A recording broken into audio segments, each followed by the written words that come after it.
Hello Anjali.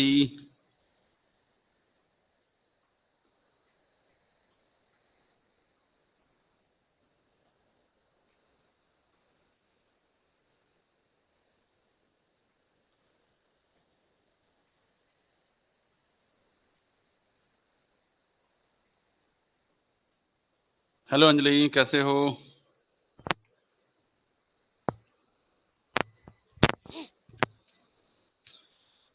Hello भूमि।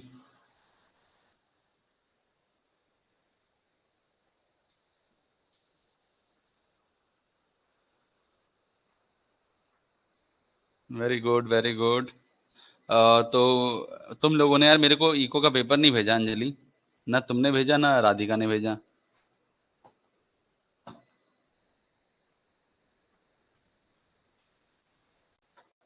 हम्म। दोनों ने ही मेरे को पेपर नहीं भेजा।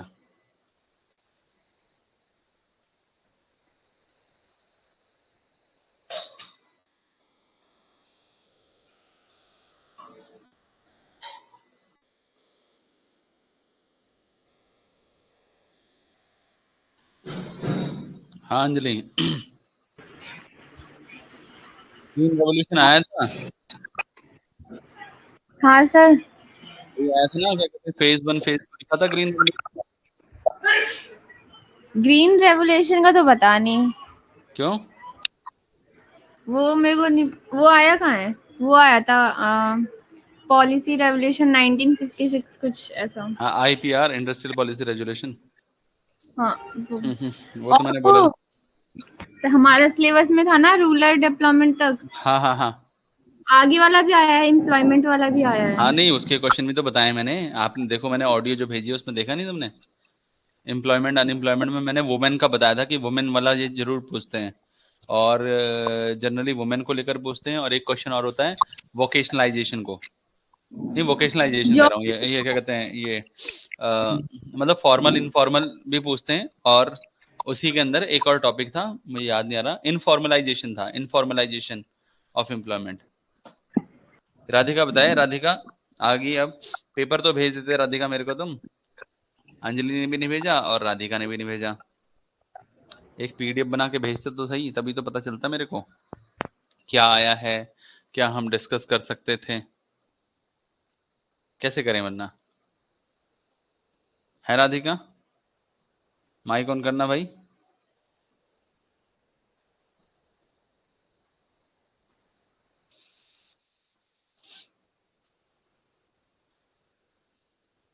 हम्म। हाँ राधिका, तो तुमने भेजा नहीं यार मेरे को। हाँ भैया। क्यों नहीं भेजा फिर? भेज दूंगी। ये एग्रीकल्चर नहीं आया था टॉपिक क्या? एग्रीकल्चर वाला आया आया था। है? था। शायद आया था, याद नहीं होगी। अच्छा। देखो एग्रीकल्चर में अभी हम देखें तो ये हम एनसीईआरटी से देख रहे हैं हम। क्यों दे? ठीक है।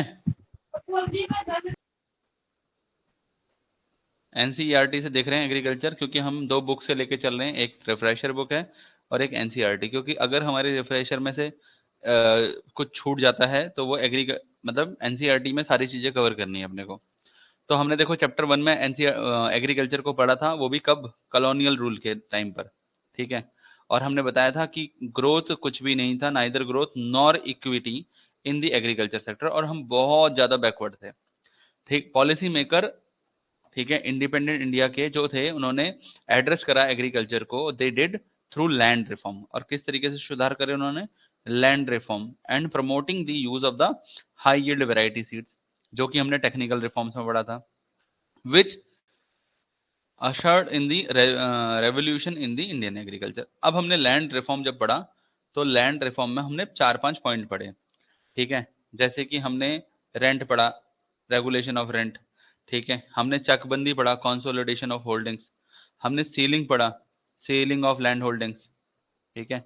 हमने एवोल्यूशन ऑफ इंटरमीडियरीज पढ़ा। ठीक है। तो rent, regulation of rent, consolidation of holdings, ceiling. Ceiling मतलब हाईएस्ट लिमिट बनाना, कि इससे ज्यादा किसी के पास जमीन नहीं होना चाहिए। और इंटरमीडियरीज मतलब जो जमींदारों का हमने क्या कर दिया था, एवोल्यूशन कर दिया था, मतलब रोक दिया था जमींदारों को। यस के आज तुम ज्वाइन हुए हो पहली बार।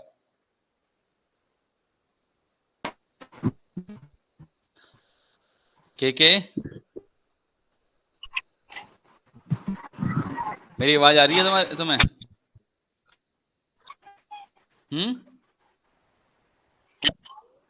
के को मेरी आवाज आ रही है? पता नहीं यार तुम, हाँ आप जाके बोला तुमने, ठीक है। तो देखो ये ऐसे ही आपको क्या कहते हैं ज्वाइन करना होता है, ठीक है। इसी तरीके से ज्वाइन करोगे लाइव क्लास को, और प्लस तुम अगर देखोगे तो इसमें रिकॉर्डेड फॉर्म में चीजें लिखी हुई होंगी, ठीक है ना? Okay done. चलो अब हम लैंड रिफॉर्म में, मैंने आपको बताया था कि लैंड रिफॉर्म में कितने पॉइंट्स है।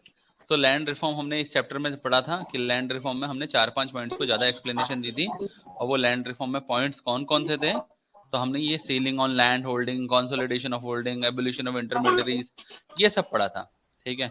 और इसकी एक लिस्ट यहाँ पर थी, देखो आप देखो तो कितने थे। देखो इंटरमीडियरीज का मतलब है जमींदारों को हटा देना, तो हमने यहाँ पर जमींदारों को एबोल्यूशन मतलब हटा दिया गया था, ठीक है। तो जब हमने जमींदारों को हटाया तो क्या करा, तो ये था लैंड रिफॉर्म, और लैंड रिफॉर्म को ही इंस्टीट्यूशनल रिफॉर्म कहते हैं, और एनसीईआरटी इसी चीज को बता रही है। रेंट कितना कर दिया था? 1/3, it's mean 33% of the total, total जो प्रॉफिट होगा। कंसोलिडेशन ऑफ होल्डिंग्स, इसका मतलब चकबंदी, एक खेत इधर को जोड़ के एक जगह खेत कर दिया था। सीलिंग का मतलब होता है highest limit of the land. और हमने क्या करा था, साथ ही साथ हमने एक और टॉपिक करा था कोऑपरेटिव फार्मिंग का यहाँ पर। तो ये 5 पॉइंट हमने यहाँ देखे लैंड रिफॉर्म में, जो कि हमें कौन बता रहा है?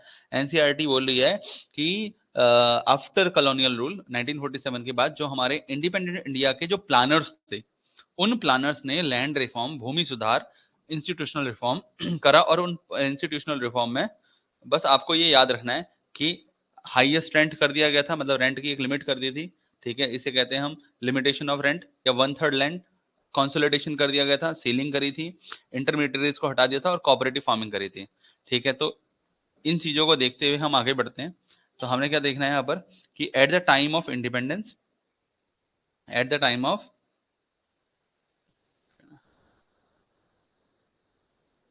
हाँ,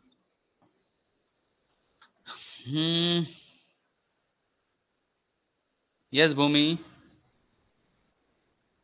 at the time of independence the land tenure system was characterized by intermediaries. Yes, भैया लैंड रिफॉर्म को दूसरा नाम क्या है? इंस्टीट्यूशनल रिफॉर्म, ठीक है। ठीक है। देखो यहाँ पर क्या बोल रहा है, जब इंडिपेंडेंस था ना उस टाइम पर लैंड का एक टेन्योर सिस्टम था, टेन्योर सिस्टम, और वो इंटरमीडियरीज मतलब जमींदार लोग चलाते थे टेन्योर सिस्टम को, ठीक है। और उसी को हम जमींदारी या जागीरदार कहते थे, ठीक है। तो अगर आपके पेपर में जमींदार की जगह जागीरदार लिखा गया तब भी एक ही बात है। हु मरली collected rent from the actual tiller of the soil without contributing towards improvement of the farm। तो वो रेंट तो लेते थे, मगर उस रेंट लेने में वो कभी भी ना उस लैंड को इंप्रूव नहीं करते थे, ठीक है, बस रेंट लेते थे। और जो लो प्रोडक्टिविटी होती थी एग्रीकल्चर सेक्टर की इंडिया के अंदर, ठीक है, उसे हम अमेरिका से भी कंपेयर कर सकते हैं वैसे, ठीक है। तो the low productivity of agriculture sector force India to import food from the United State of America. तो हमें पूरे खाने को ना, पूरा खाना जो था हम किस पर डिपेंडेंट हो गए थे? यूएसए पर। और आपको हमने बताया था कि 1965 के बाद, 1965 में इंडिया पाक वॉर हुआ, इंडिया पाकिस्तान का वॉर हुआ, और उसमें यूएसए ने हमें यही धमकी दी कि हम आपका फूड ग्रेन रोक देंगे। तो हम मजबूर हो गए थे इंपोर्ट करने के लिए फूड ग्रेन जैसी चीजें। Equity in agriculture called land reform, तो हमने यहाँ पर इक्विटी लेकर आए और उसी को लैंड रिफॉर्म कहते हैं। इक्विटी मींस जो poor tillers of the soil and the rich tiller of the soil, या फिर हम फार्मर, टिलर की जगह फार्मर यूज कर लेते हैं, सब में इक्विटी लेकर आए। इक्विटी कैसे लेकर आए मैंने आपको बता दिया कि जितने भी किसान थे सबसे बोल दिया गया भैया जो एक खेत है ना इसकी भी एक अपनी हाईएस्ट लिमिट होगी, इस हाईएस्ट लिमिट से आप ज्यादा खेत आपके पास नहीं रहेंगे। तो जिनके पास बहुत ज्यादा खेत थे तो वो खेत सरकार ने ले लिया, और सरकार ने किसको करा? लैंड लेस लेबर को वो बांटे। तो इस तरीके से हम इक्विटी लेकर आए, ठीक है, which primarily refers to the change in the ownership of the land holding. और कैसे करा था लैंड होल्डिंग में चेंज? तो मैंने आपको बताया लैंड सीलिंग कर दी गई थी। Just a year after independence, मतलब 1948 में, यहाँ पर जब बात हो रही है just a year after independence, तो 1948 में देखो संविधान अभी निर्माण हो ही रहा है। Steps were taken to the abolish intermediaries, इसका मतलब जमींदार वाला सिस्टम खत्म। यहां पर जो जमींदार अपने आपको जमींदार कहते थे उसको खत्म कर दिया। And the make the tiller of the owner of the land, इसका मतलब जो जिस खेत पे खेती कर रहा है वही उसका मालिक हो गया। The idea behind this move was that ownership of land would give incentives, ठीक है, to the tiller to invest on making improvement provided sufficient capital was made available to them. तो ये क्यों किया गया कि कम से कम वो अपनी खेती को, जब उनका ही खेत हो जाएगा, अब उन्हें पता है कि हमें रेंट नहीं देना, मतलब वो क्या कहते हैं कि उन्हीं को बोल दिया तुम ही मालिक हो, तो कम से कम वो अपने उस खेत में इंप्रूवमेंट तो करेंगे, कुछ इंप्रूवमेंट तो लेकर आएंगे। इसके लिए ऊपर का एक बॉक्स बोल रहे हैं पढ़ने के लिए, ठीक है, मगर पहले हम इसके पॉइंट्स पढ़ लेते हैं। जैसे कि मैंने आपको बताया लैंड की सेलिंग करी गई थी। क्या थी ये लैंड सेलिंग? तुम अपना माइक वो कर दो ना, साइलेंट कर लो भूमि। was another policy to promote equity in the agriculture sector, और this mean, अब देखो यहाँ पर, यहाँ लाइन ध्यान रखना, यहाँ पर लाइन ध्यान रखना, this means fixing the maximum size of land which could be owned by an individual। एक पर्सन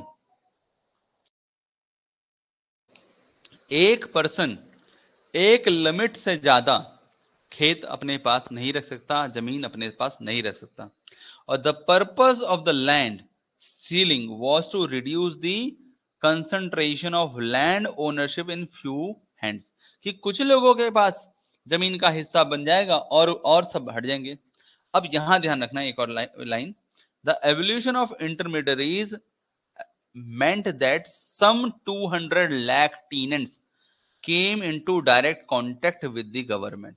ध्यान रखना, यहां सबसे बड़ी चीज क्या है कि जब हमने अबॉलिश कर दिया, तो अबॉलिश ऑफ इंटरमीडियरीज, ठीक है, अबॉलिश ऑफ इंटरमीडियरीज जब ही जैसे ही करा 1948 में, तो 200 लाख टीनेंट्स, ठीक है, 200 लाख का मतलब यहां पर क्या हो गया, 2 करोड़ के आसपास, ठीक है, जो क्या थे, खेत मजदूर थे या फिर किराएदार थे उस खेत के, वो डायरेक्ट कॉन्ट्रैक्ट में आ गए गवर्नमेंट के, ठीक है।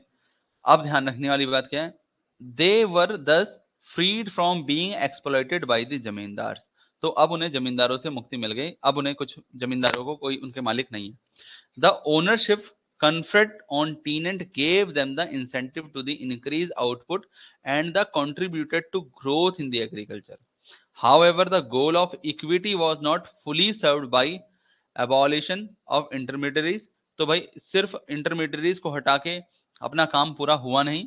इन some areas of the former zamindar, जो इससे पहले वाले जमींदार थे, continue to own large area of land by making use of some loopholes in the legislation. इसका मतलब क्या है? इसका मतलब है कि लेजिस्लेशन का मतलब होता है कानून, ठीक है, लॉ या कानून।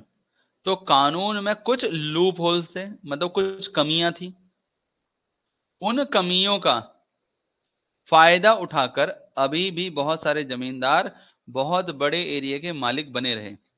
और there were cases where tenants were evicted and the landowners claimed to the self cultivators the actual tiller claiming ownership of the land। And even when the tillers got ownership of land, the poorest of the agriculture laborers such as the sharecroppers and landless labor did not benefit from land reform। देखो ये वाली line important है, पूरा का पूरा para important है। फिर से एक बार इसको देखते हैं क्या बोलते हैं। ऊपर से लाइन ध्यान रखना भाई सभी लोग, ठीक है। क्या लिखा है यहां पर, some area of former zamindar, जो पुराने जमींदारी 1948 में खत्म, जमींदारी सिस्टम 1948 में अकॉर्डिंग टू द कानून, अकॉर्डिंग टू लॉ, तो इसे फिनिश कर दिया गया। साफ साफ बोल रहे हैं, अबॉलिश कर दिया गया, ठीक है, अबॉलिश कर दिया गया। बट उसके बावजूद भी ये अबॉलिश हुआ नहीं। लॉ में तो हो गया, लेजिस्लेशन में तो हो गया, बट उसकी कुछ कमियों की वजह से तो उन्होंने क्या करा, उन्होंने बोला कि एक्चुअली जो टिलर्स हैं, मतलब जो खेत में काम कर रहे हैं, वो मालिक। तो आपको पता है जो जमींदार था, जमींदार ने ही अपने आप को टिलर शो करा और फिर खुद ही अपनी जमीन का मालिक बन गया। और अब मालिक बन के फिर से जो टिलर्स थे उनको फिर से क्या कर रहा था, वो उनसे काम करा रहा था, ठीक है, एविक्टेड कर रहा था और उनसे काम करा रहा था। तो ये क्यों हुआ? क्योंकि उसने अपने आप को ही कानून में शो करा कि मैं ही टेलर हूं, ठीक है। और जब उसने ऐसा शो करा तो आज भी वो मालिक बना रहा, बस जमींदार नाम हट गया। अब वो नाम के रूप में तो हट गया, मगर असली मालिक अभी भी है, जिससे कि जो फायदा मिलना चाहिए था उन गरीब किसानों को वो नहीं मिला, ठीक है। ये कानून के लूप होल थे। अब कौन चेक करने जाए भाई ये सारे कानून के लूप होल्स को? तो क्या बोलते हैं, जब इनको देखा गया कि भाई ये क्या क्या लूप होल्स हैं, तो ये यहां पर देखो इंपॉर्टेंट यही लाइन बनती है वापस। क्या बोलते हैं कि continue to own large area of land by making use of some loopholes in the legislation, ठीक है। तो कानून में कुछ कमियां थी जिसकी वजह से जो जमींदार था उसने अपने आप को शो करा, मैं यहाँ पर खुद ही जोतने वाला हूँ, फिर उसी जमीन का, अपनी ही जमीन का मालिक बन गया और फिर दोबारा से टिलर्स लेकर आया और काम करवाने लगा।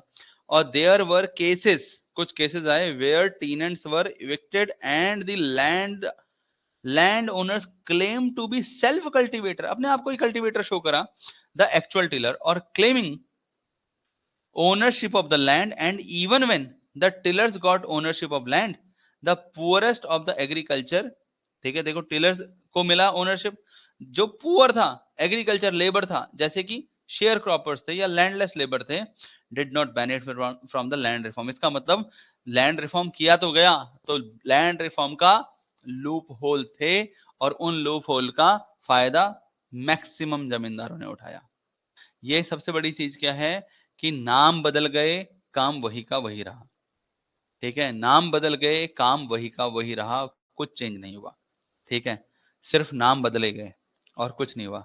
तो ये भारत की सबसे बड़ी कमी। अगर मान लो एक छोटी सी बात है, आज साफ साफ साफ बोला जाए कि रोड पे, चलते रोड पे थूकना मना है, बीड़ी पीना मना है, सिगरेट पीना मना है, गुटखा खाना मना है, अगर आप थूकते हुए पाए गए तो 2,000 रुपए का जुर्माना, ठीक है। जुर्माना तो बात की बात है, मतलब मना है, कोई ऐसा नहीं करेगा, कानूनी अपराध है। अब भाई कोई चेक करने जाएगा तभी तो पता चलेगा, कोई देखेगा एक्चुअल में हुआ है नहीं हुआ है, या उस पर जुर्माना लगाएगा, ठीक है, तभी तो वो कानून लागू हो पाएगा। लागू होना, कागजों में तो लागू हो गया बट एक्चुअल में तो लागू ही नहीं था वो, ठीक है, उसके तो नाम ही बदल गए, ठीक है।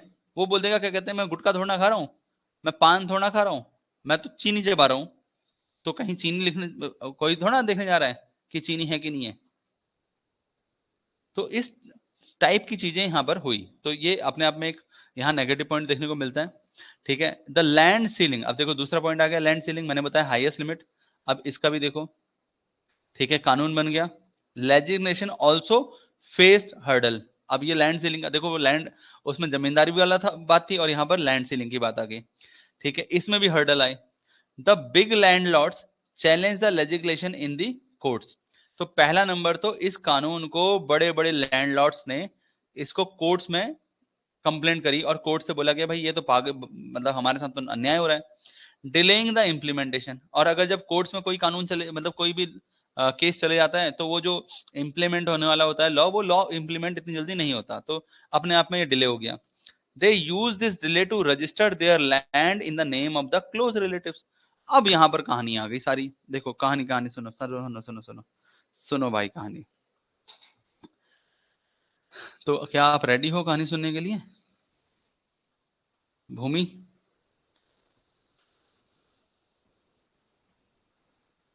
भूमि, राधिका, अब देखो यही चीज वहां नहीं मिल रही थी जो इसमें मिली है, ठीक है ना।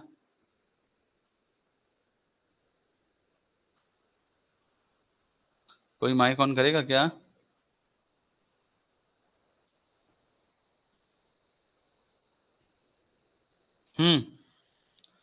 देखो भाई, एक जमींदार है, जमींदार के ऊपर एक कानून लेकर आए, उसे कहा हमने लैंड सीलिंग। लैंड सीलिंग का क्या मतलब था? लैंड सीलिंग का एक ही मतलब था कि अब पर person highest limit of land लग जाएगी। इसका मतलब you can be owner of a land but in limitation. It's mean, अगर मान लो आप बहुत अमीर हो गए हो और आपको फ्लैट्स खरीदने हैं, कोठी खरीदनी है, जमीन खरीदनी है, और गवर्नमेंट ने साफ साफ बोल दिया कि पर पर्सन के पास जो लैंड होना चाहिए रूरल अर्बन ऐसा कुछ बना दिया और इतने स्क्वायर मीटर में होना चाहिए, तो आप उससे ज्यादा जमीन खरीद ही नहीं सकते फिर। This is your limitation. ठीक है, ऐसा ही लैंड सेलिंग में हुआ था। जैसे कि मान लेते हैं, एग्जाम्पल के लिए एग्जाम्पल दे रहा हूं कि अर्बन में लिमिटेशन लग गई कि 10,000 स्क्वायर फीट ले सकते हो। ठीक है, 10,000 स्क्वायर फीट ले सकते हो या फिर 18,000 स्क्वायर फीट ले सकते हो। इसका मतलब एक पर्सन शहर के अंदर 2,000 गज से ज्यादा जमीन नहीं ले सकता फिर। ठीक है, 2,000 गज से ज्यादा जमीन उसके नाम पर नहीं हो सकती। ये एक एग्जाम्पल दे रहा हूं मैं, ऐसा है नहीं रूल। ठीक है, ऐसा मतलब इतना कम का रूल नहीं है। तो 18,000 स्क्वायर फीट का मतलब है 2,000 गज के आसपास जमीन वो ले सकता है। ठीक है, तो अगर ऐसा लग गया, कानून बना दिया, तो एक चीज बताओ, जब आप कोर्ट में जाओगे, ठीक है, सुनना भाई, ठीक है, अच्छा कोई यहाँ पर किसी को पता है रजिस्ट्री होती है ना, रजिस्ट्री? तो रजिस्ट्री होती है रजिस्ट्रार ऑफिस में, जो रजिस्ट्री करते हैं वो रजिस्ट्रार ऑफिस होते हैं, वो भी कोर्ट्स होते हैं। ठीक है, और वहां पर कानून मतलब कागज बनते हैं उस जमीन के। तो वो जमीन का आगे हिस्सा कितना है, पीछे हिस्सा कितना है, टोटल पैमाइश कितनी है प्लॉट की, और गली कितनी है, कितनी चौड़ी है, ठीक है, बना हुआ है, खाली प्लॉट, इस टाइप की चीजें लिखी होती हैं, सारी चीजें। और उसके लिए दो गवाह आते हैं, प्लस कोई ना कोई वकील होता है, रजिस्ट्रार साइन करता है, और सरकार क्या करती है, सरकार वो रजिस्ट्री करने के लिए अपना चार्ज लेती है जमीन के स्क्वायर फीट के अकॉर्डिंग। ठीक है, तो जब जमीन के स्क्वायर फीट के अकॉर्डिंग चार्ज ले रही है, तो वो सरकार रजिस्टर्ड कर रही है कि हाँ भाई ये जमीन इसकी है। अब इसकी जमीन है, ये व्यक्ति की जमीन आ गई है, चलो ठीक है भाई, इस व्यक्ति की अगर जमीन हमने फिक्स कर दी है, तो आप जब जाओगे तो क्या आपका आधार कार्ड लगेगा, आपका पैन कार्ड लगेगा उस कागज पे, आपका पता चल जाएगा कि यार आपके नाम पर कितने प्लॉट हैं और कितने स्क्वायर फीट की जमीन है। तो क्या आप उससे ज्यादा जमीन ले सकते हो अगर हाईएस्ट लिमिट लग गई है तो? बोलो, ले सकते हो क्या? क्या सरकार को पता नहीं चलेगा? सरकार अंधी थोड़े ना है भाई, रजिस्ट्री करने तो जाओगे ना, जाओगे कहाँ, सरकार के पास ही जाओगे। ठीक है, और सरकार को पता है भाई डेटा। ठीक है, नहीं पता चलेगा, भूमिकारी नहीं पता चलेगा, माइक ऑन करना।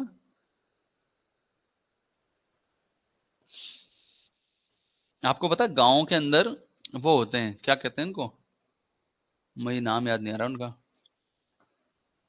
हम्म नहीं पता चलेगा सरकार को। मैं हम्म मैंने वो आवाज मैंने कहा कट। वो नहीं ले सकता। नहीं, अच्छा नहीं ले सकता, बोलने का ओके कि ओके नहीं ओके। ले हाँ सकता। हाँ, ऐसे ही हमारे गांव में भी होती है। ठीक है, और गांव में हमारा पटवारी होता है, पटवारी, और पटवारी होता है, और एक और होता है, देखो पटवारी होते हैं गांव के अंदर, ठीक है, और जो थोड़ा सा नगर पालिका नगर उसमें कुछ और बोलते हैं उनको, मुझे याद नहीं आ रहा, जो उनके पास पूरे सबकी जमीन का ब्यौरा होता है, सारी डिटेल होती है। ठीक है, किसके पास कितनी जमीन है, किसके पास कितनी जमीन है।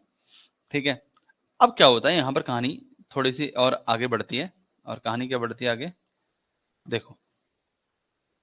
तो पर पर्सन की अपनी एक लिमिटेशन लग गई, लिमिटेशन लग गई। तो मुझे बताओ, मान लो मेरे पास जमीन है, अच्छी खासी जमीन है, ठीक है, अच्छी खासी जमीन है, तो मैंने क्या करा, उस केस को कोर्ट में ले गया। कोर्ट्स ने कोर्ट ने क्या करा, कोर्ट टाइम कंज्यूम तो करेगा ही करेगा।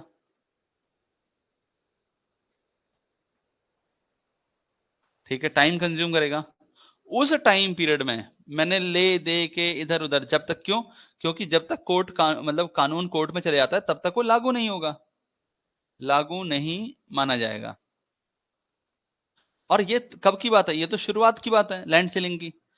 अब सबसे बड़ी चीज क्या है, जब टाइम कंज्यूमिंग की बात हुई तो इतने में मैंने क्या करा, मान लो मेरे पे जमीन का एक हिस्सा है बहुत बड़ा, ये जमीन का हिस्सा मान लो, तो मैंने इतना हिस्सा, इतना हिस्सा, इतना हिस्सा, इतना हिस्सा अपने बच्चे के नाम, बीवी के नाम, मौसी के नाम, मौसी के लड़के के नाम, ठीक है, उनके नाम कर दी, ऐसे ऐसे हिस्से उनके नाम कर दिए और उनसे साफ साफ बोल दिया भाई जमीन तो मेरी है, बस मैं तुम्हारे नाम कर रहा हूँ, ठीक है।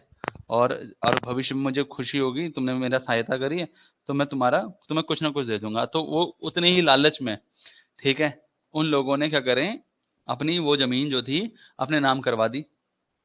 आई बात समझ भूमि? हम्म।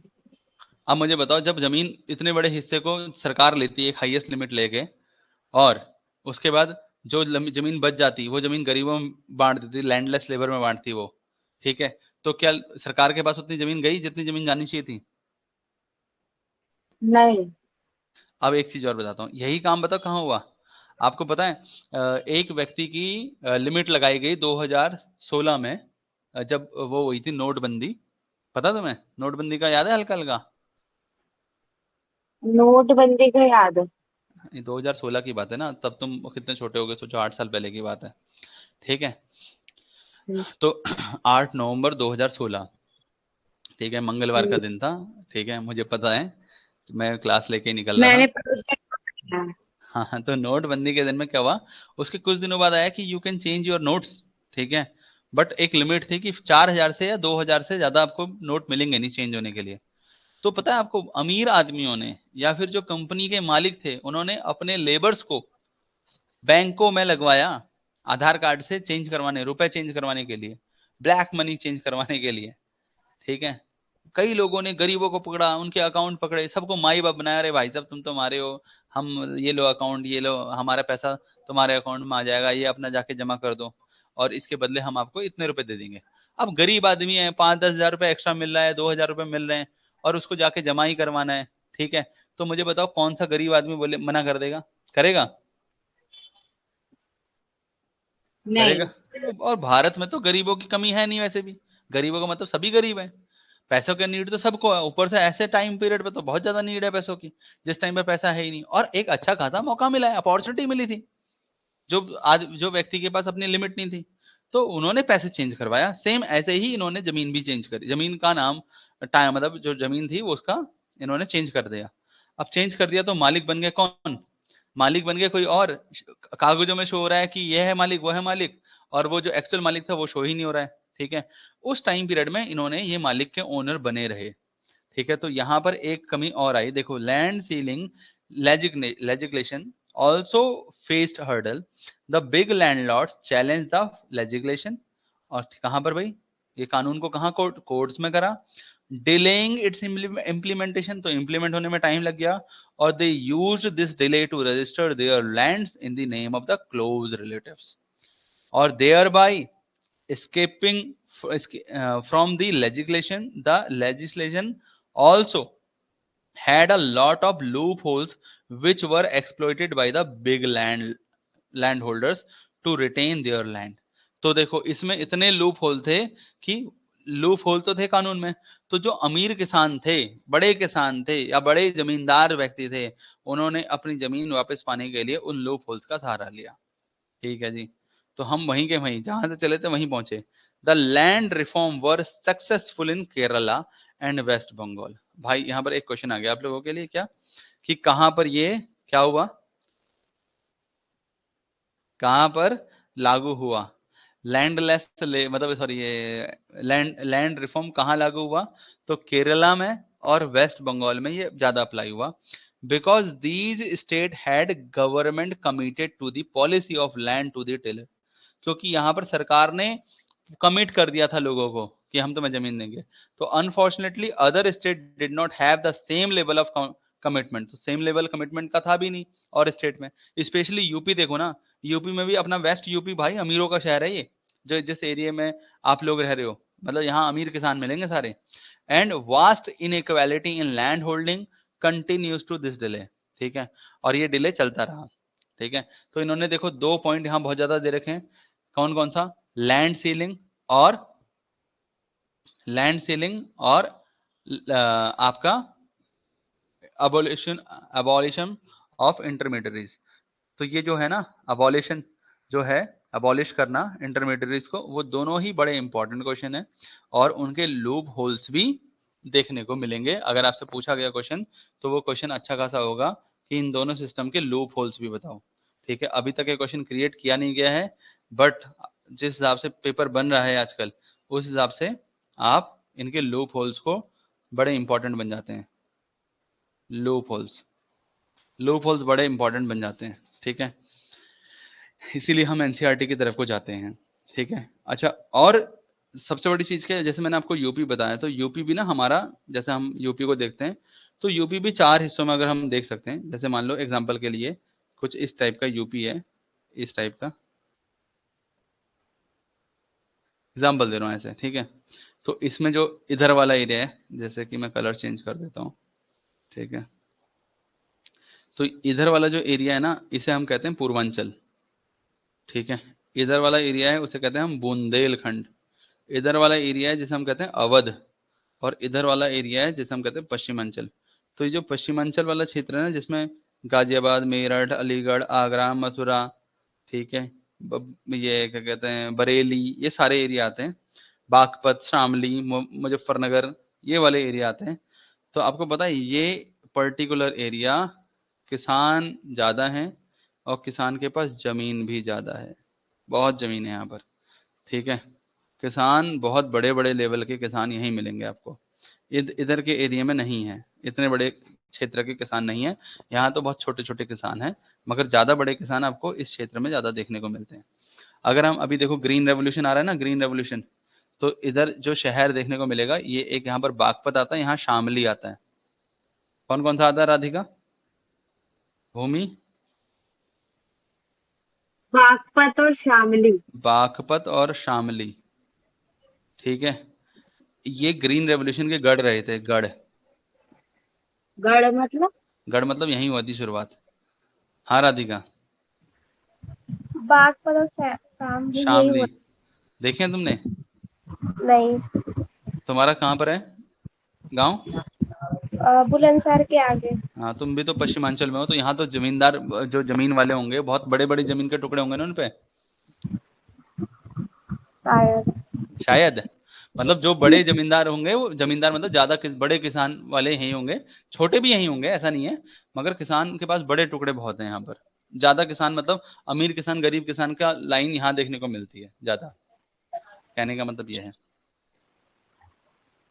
ठीक है, अगर हम मतलब मैप में भी देख सकते हैं, मगर मैं आपको वैसे ही बता रहा हूँ। अब ग्रीन रेवोल्यूशन देखो, तो बागपत और शामली जो है ना, वो इधर के क्षेत्र देखने को मिलते हैं। ठीक है, हैं? कुछ कह रहे हो क्या? हाँ राधिका।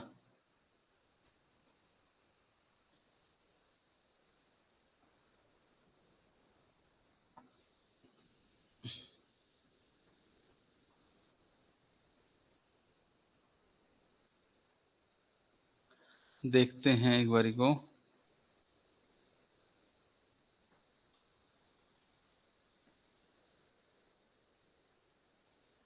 ये लो, मैं आपको दिखाता हूँ थोड़ा सा।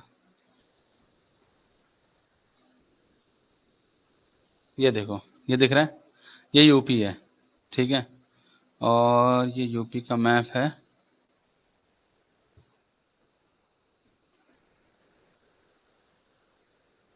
और यूपी का मैप आपको दिख रहा होगा यहाँ पर। ठीक है,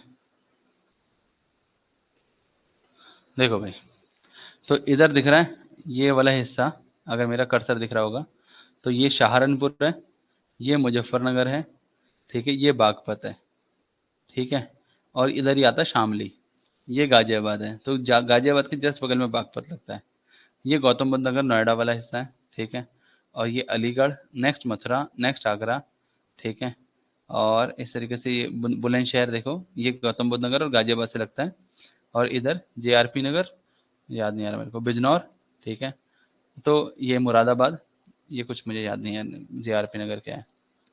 जेआरपी नगर फुल फॉर्म मुझे याद नहीं आ रहा। ठीक है। तो ये सारा हिस्सा जो है ना वो हिस्सा आता है स्पेशली पश्चिमांचल कहते हैं, यहाँ पर ज़्यादा वो रहते हैं।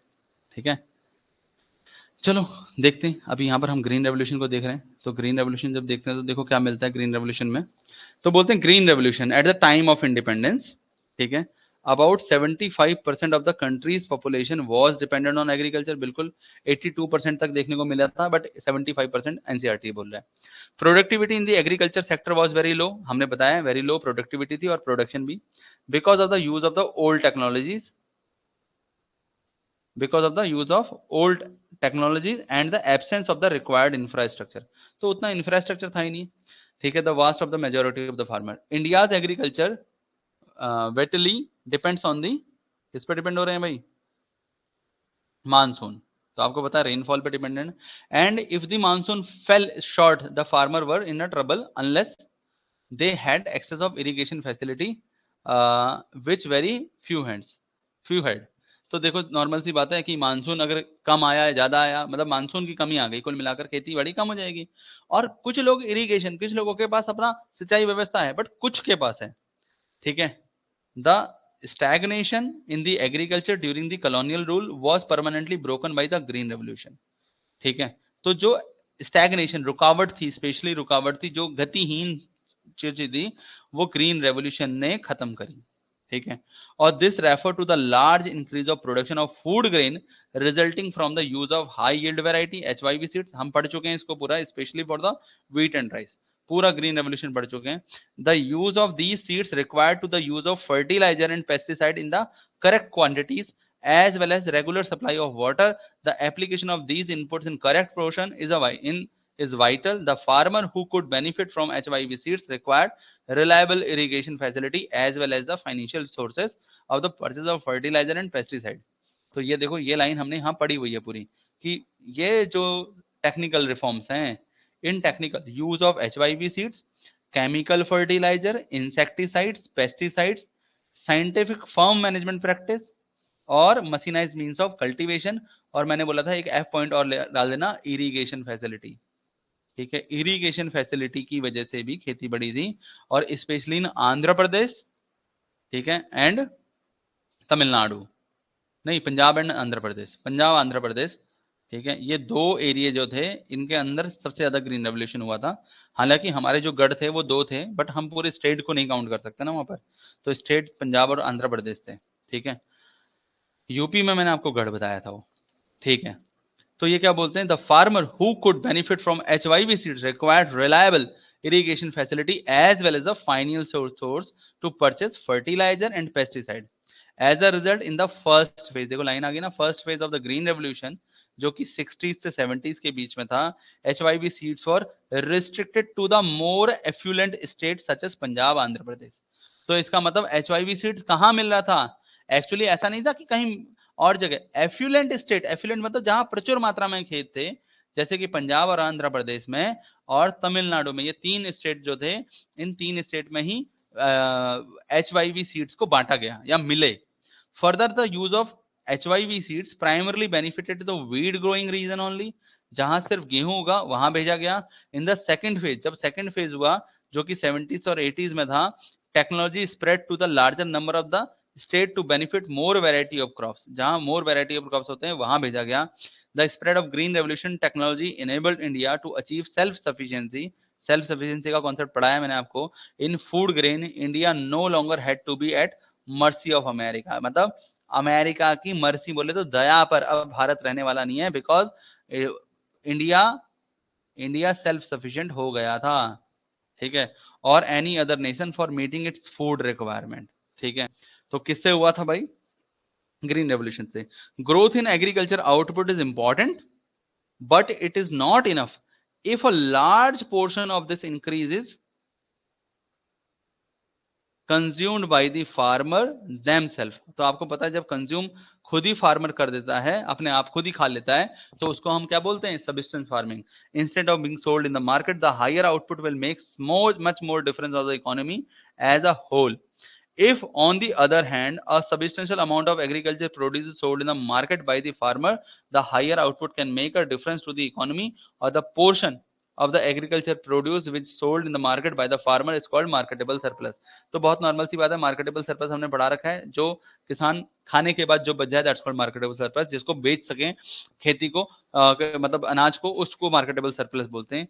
और a good portion of the rice and wheat produced during the green revolution period available on the market surplus was sold by the farmer in the market. As a result, the price of the food grain declined relative to the other item of the consumption. The low income groups who spend a large percentage of their income on the food benefited from the this decline in relative price. देखो यहाँ एक line, यहाँ एक line, यहाँ एक line, very very important line. ठीक है, और इंपॉर्टेंट लाइन क्या है जरा ध्यान देना.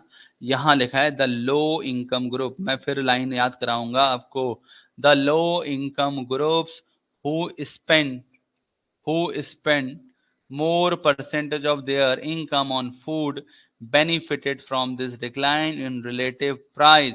जब प्राइस, क्योंकि मात्रा ज्यादा बढ़ी जिसकी वजह से प्राइस डाउन हुए, तो जो लोग फूड ग्रेन पे ज्यादा खर्चा करते थे अब उन्हें फूड ग्रेन पे ज्यादा खर्चा करने की जरूरत नहीं है, तो उनके पैसे बच रहे हैं.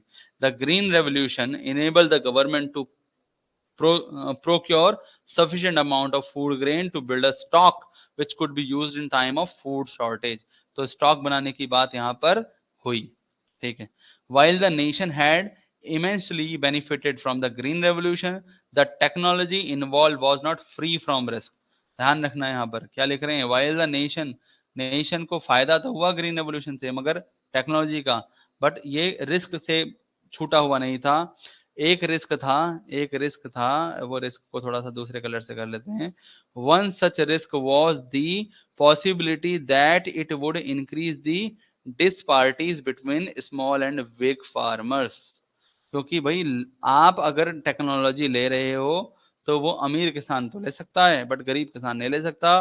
और this is only the big farmer could afford the requirement input, thereby reaping most of the benefit of the green revolution. तो ग्रीन रेवोल्यूशन का सीधा सीधा फायदा अमीर किसानों को हुआ गरीब किसानों के मुकाबले. Moreover the HYV crop were also more prone to attack by pest and the small farmer who adopted this technology could lose everything in the pest attack. ठीक है, ध्यान रखने वाली बात है. एक सेकंड, एक मिनट रुकना. ठीक है,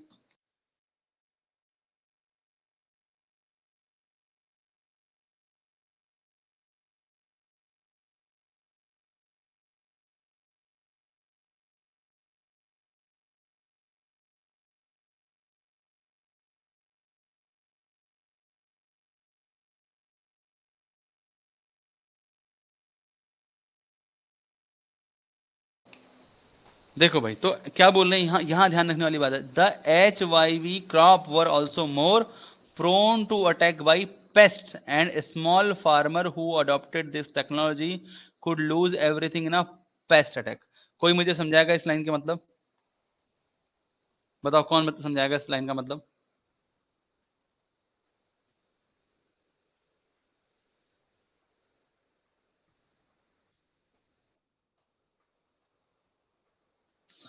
भूमि समझाएगी. यस भूमि.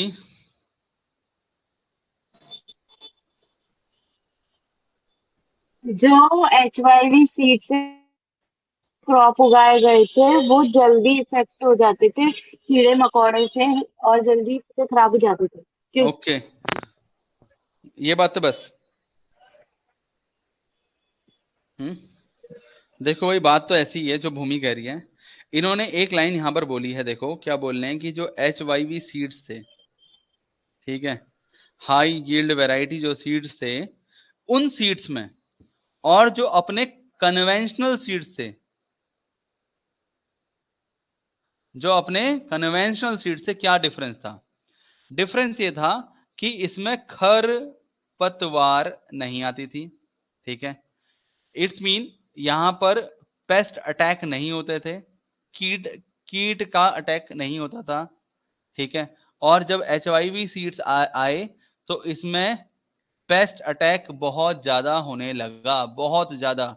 और इफ अगर आपको पेस्ट अटैक से बचना है तो आपको पेस्टिसाइड्स लाने पड़ेंगे, और ये बाजार में मिलेगा और फ्री नहीं होता है. फ्री नहीं होता है, पेस्ट अटैक होगा और वो फ्री नहीं होता है. सबसे बड़ी चीज ये है. बात समझ आ रही है? इसका मतलब जो गरीब किसान था, पहली बात तो वो HYV सीड्स पे खर्चा करेगा, ठीक है। जब HYV सीड्स खर्चा करेगा, मार्केट से लाएगा, बहुत महंगा है। फिर अटैक हो रहा है पेस्ट का, फिर उसे पेस्टिसाइड लाना पड़ेगा, ठीक है। तो क्या ये एक गरीब फार्मर, जो स्मॉल फार्मर है, ठीक है, जिसने अगर इस टेक्नोलॉजी को अडॉप्ट करा, वो एक पेस्ट अटैक में सब खत्म कर देगा अपना everything, like as a stock market. उसके लिए स्टॉक मार्केट हो रही थी कि उसने अपना सारा पैसा झोंक दिया एक ऐसे स्टॉक में या एक ऐसे शेयर में जो एकदम से धड़ाम से गिर गया, ठीक है। तो बताओ वो बर्बाद होगा कि आबाद होगा?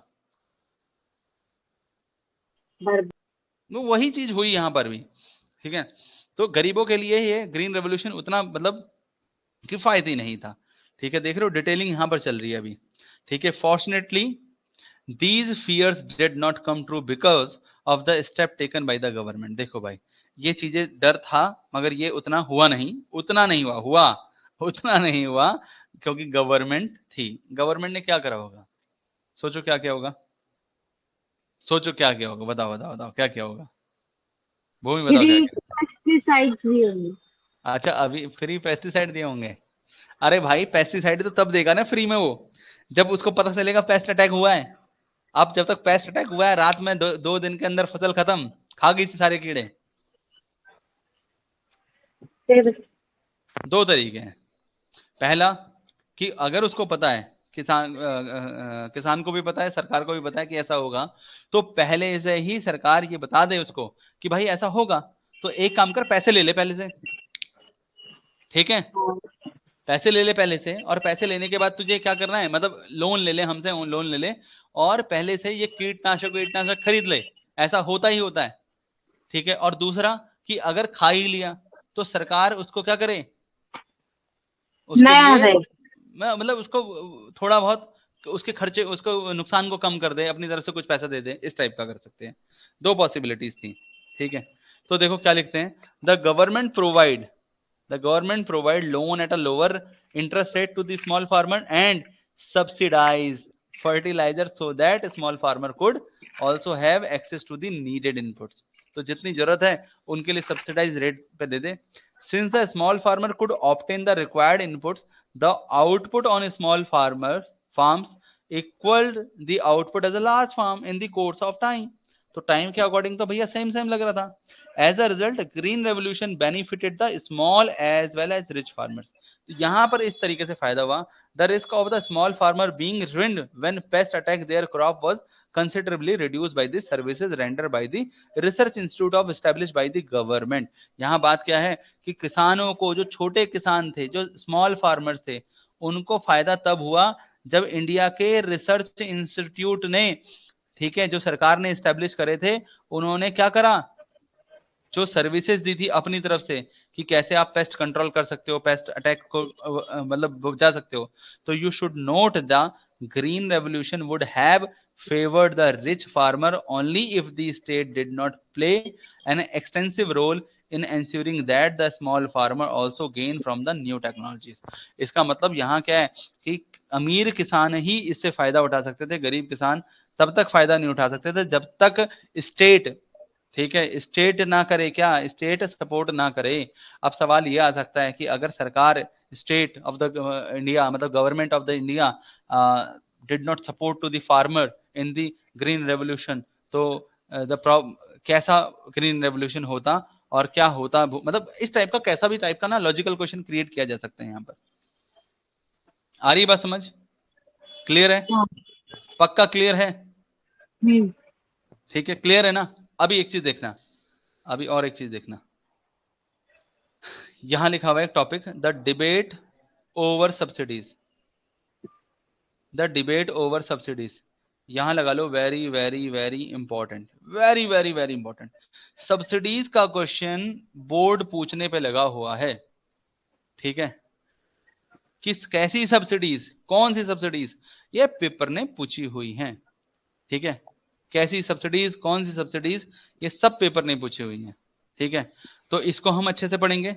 दूसरी बात, अभी हमने एक बॉक्स पढ़ना था यहाँ पर, ठीक है, ये देखो PL 480, ठीक है। तो after green revolution who is interested in your offer, तो कौन ऑफर करेगा, ठीक है। तो ये यूएसए का बंदा है, ध्यान रखना इसमें, ये इंडिया का पर्सन है। पीएल 480, पीएल का मतलब यहां पर पब्लिक लॉ है। पब्लिक लॉ से यूएसए इंडिया को सीड्स और फूड ग्रेन सप्लाई करता था। सप्लाई ऑफ फूड ग्रेन किससे? पब्लिक लॉ 480, ये कानून है, ये कानून, इट्स अ कानून, ठीक है। ये देखो इस कानून के तहत, किसके तहत? पब्लिक लॉ 480 के थ्रू यूएसए इंडिया को फूड ग्रेन देता था, या तो सीड्स और फूड ग्रेन देता था। बात समझ आ रही है पब्लिक लॉ की? भूमि? हाँ। ठीक है। दूसरी बात, अभी हमें यहां पर एक बॉक्स देखना था, ठीक है, ऊपर जब हम लैंड सीलिंग की बात कर रहे थे तो ये रहा, ओनरशिप एंड इंसेंटिव्स, ठीक है। देखो भाई क्या लिख रहे हैं, the policy of land to the tiller is based on the idea that cultivator will make more interested. भाई बहुत नॉर्मल सी बात थी। टिलर का मतलब यहाँ जोतने वाला व्यक्ति है, जो खेती को जोतेगा, और अगर हमने टिलर्स को जमीन दे दी तो वो उसमें ज्यादा इंटरेस्ट शो करेगा रादर देना जमींदार, क्योंकि जमींदार कुछ कर ही नहीं रहा। और जमींदारों ने तो खैर यहाँ पर दिमाग ज्यादा लगाया, और they will have more incentives, तो उनको फायदे ज्यादा मिलेंगे। भाई जैसी जमीन अच्छी होगी वैसा उसमें से रिटर्न भी निकलेगा। In increasing output if they are the owner of the land, अगर उन्हीं को मालिक बना दिया जाए, किनको? जो जोतने वाले हैं, तो अपने आप में पिलर्स। आउटपुट बढ़ेगा। This is because ownership of land enable the tiller to make profit from the increased output. Tenant do not have incentive to make improvement on land. देखो भाई टीनेंट, अभी एक नॉर्मल सी बात है, आप किराएदार है, कोई एक व्यक्ति किराएदार है, ठीक है, तो क्या वो किराएदार, अगर आप उसे बोलोगे भाई तेरा ही है, तू मालिक बन के रहे, तो वो अपने घर में सफेदी भी कराएगा, सब कुछ कराएगा। अगर वो पता चलेगा ना उसको मैं किराएदार हूं, तो पता क्या करेगा? हर जगह कील डाल लगा देगा, फूट रहा है फूटने से। बात समझ आ रही है ना? हम्म। है। और अगर किसी के सामने हाँ। बोला कि भाई देख जैसा तुझे करना है, अच्छा अच्छा रहना, अच्छा रहे, 5 साल तक एग्रीमेंट लिखवा ले, तो वो 5 साल तक क्या करेगा? अच्छे से ठीक रहेगा, से सफेदी रखेगा। कराएगा, कलर अच्छे करेगा, सबको सही हम्म। रखेगा ना। बोले भाई मेरा मतलब नहीं है, तोड़ेगा तो लगा, ठीक है, यूज करेगा तो लगा, मैं नहीं दूंगा कुछ अलग से चार्जेस, ठीक है। तो अगर ऐसा हो जाएगा तो अपने आप ही अच्छा आउटपुट निकल कर आएगा, इस टाइप का, ठीक है। थोड़ा लैंड का रेंट भी कम हो गया, ठीक है। तो यहाँ देखने को क्या मिलता है, तो it is a land owner who would benefit more from higher output. The importance of the ownership is providing incentive is well illustrated by the carelessness which farmer in the former Soviet Union used to pack fruits for sale। तो ये इधर एक कहानी बताई है कि former Soviet Union में तो फ्रूट्स के सेल के ऊपर भी मतलब ऐसा चीजें हुई हैं। It was uncommon to see farmer packing, ठीक है, rotten fruits along with the fresh fruit in the same box. तो भाई अगर मान लो किसानों को फायदा नहीं हो रहा, तो वो क्या करेंगे? खराब और अच्छे वाले दोनों फ्रूट्स को उन्होंने एक साथ बॉक्स में पैक करा सोवियत यूनियन में। Now every farmer know that the rotten fruits will spoil the fresh fruit if they are pack together. अगर आप खराब फ्रूट्स को अच्छे फ्रूट्स के साथ, तो वो भी खराब कर देगा, और this will be loss of the farmer since the fruits can not be sold, और फ्रूट्स बिकेगा नहीं। So why did the Soviet farmer do something which would so obviously result in the loss of them? ऐसा क्यों करा उन्होंने, किसानों ने? ठीक है, तो बोलते हैं the answer lies in the incentives. Incentive जो मिल रहा है, क्या किसानों को इंसेंटिव मिल रहा है ज्यादा काम करने का? फेसिंग द फार्मर, ठीक है। Since farmer in the former Soviet union did not own any land, तो भाई उनके पास खुद की जमीन ही नहीं है, तो वो तो काम करेंगे उल्टा पुल्टा फिर, जब है ही नहीं तो। They neither enjoyed the profit nor losses, तो ना तो उनका फायदा ना उनका नुकसान किसी काम से। तो द एब्सेंस ऑफ ओनरशिप, जब ओनरशिप का एब्सेंस हो जाता है, तो there was no incentive no on the part of the farmer to be efficient, तो ना उसके वो फायदे के साथ ही ना नुकसान के साथ ही। Which also explain the incentive मतलब? इंसेंटिव, मतलब जैसे मान लो तुम्हारा तुम खेती कर रहे हो, अब खेती का तुम्हें रेंट देना है, ठीक है, और खेती का रेंट भी नहीं देना, सॉरी रेंट भी नहीं देना एक तरीके से, तो you are only tiller of the soil, you are not the owner of the soil. तो आप सिर्फ जोतने वाले हो, और कुछ सरप्लस अमाउंट आप लेके जाओगे, और प्लस टैक्स वैक्स दोगे। जमींदार ने बोला मेरे को टैक्स दो भाई, मेरे को तो टैक्स चाहिए, तो आप कितनी मेहनत कर लोगे? तो क्या आप लैंड के इंप्रूवमेंट पे काम कर पाओगे कभी? नहीं। नहीं कर पाओगे। तो उन्होंने बोला भाई इनको इंसेंटिव दो। इंसेंटिव का मतलब यहाँ पर पहले छूट दो, तो अपने आप ही ये चीजों को इंप्रूव करेंगे, आउटपुट बढ़ने अच्छा। लगेगा। अब अगर मान लो उसको पता है कि मेरा खेत है ही नहीं, सरकार का है, फायदा होगा सरकार का होगा, नुकसान होगा सरकार का होगा, तो इसमें मतलब इंसेंटिव देने की बात हुई थी। और जब जमींदारी सिस्टम हटाया तब बात हुई कि लैंड सीलिंग जो थी ना, लैंड सीलिंग करी, हाईएस्ट लैंड हो गया, तो अब किसानों को लैंड दे दो, जो गरीब किसान है उनकी बात हुई थी। Which also explain the poor performance of the agriculture in the Soviet Union despite availability of the waste areas. ठीक है, हाईली फर्टाइल लैंड। ठीक है, सोर्स यहाँ दे रखा है और ज्यादा हमें ज्यादा जानकारी की जरूरत नहीं है। अब हमारे पास जो जानकारी की जरूरत है वो क्या है, जो मैंने आपको बताया, सब्सिडाइज, सब्सिडी। ठीक है, वेरी इंपॉर्टेंट, सब्सिडी बहुत इंपॉर्टेंट होगा ये आप। ठीक है, पेपर में पूछी जाएगी। तो आज के लिए इतना ही रखते हैं और आपसे मिलते हैं नेक्स्ट क्लास में। ऐसे ही करें, और नेक्स्ट क्लास अगर हम कल कर लें तो बढ़िया है। ठीक है, ठीक है। चलेगा ना कल? हाँ। ठीक है, चलो फिर तब तक के लिए बाय। और राधिका और अंजलि दोनों में से कोई भी एक जना मेरे को क्या भेज देगा, पीडीएफ भेज देगा क्वेश्चन पेपर की।